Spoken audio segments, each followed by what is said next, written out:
ডিম নিজের পায়ে ওঠে নিচে নামে এবং নিজেই নিজের খোলস ছাড়িয়ে ফেলে। হাঁস খেয়াল করে দেখে তার অন্য বাচ্চাগুলো আলাদা। এরা দুইজন তো সাদা বাচ্চা দেখে অবাক। শয়তান্য মাতারি, কি খবর? এই পোয়া আমার না। আপনি কি আমার সন্দেহ করতে আছেন? শয়তান্য বেটি, এই পোয়া আমি জন্ম দিই নাই। তাই নাকি? এই বুয়া আরেকবারের মেয়ের জন্ম দিয়েছে? তুই পরকীয়া করছো বেটি। কি?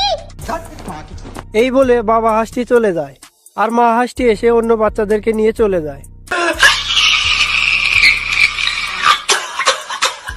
আর তখনই একটি মা রাজহাঁস তার বাচ্চাদেরকে নিয়ে এদিকে আসছিল আর বাচ্চাগুলো তাকে কান্না করতে দেখে এদিকে এগিয়ে আসে এবং সে তাদের এগিয়ে আসতে দেখে তাদের সাথে পানিতে নেমে খেলা করতে শুরু করে।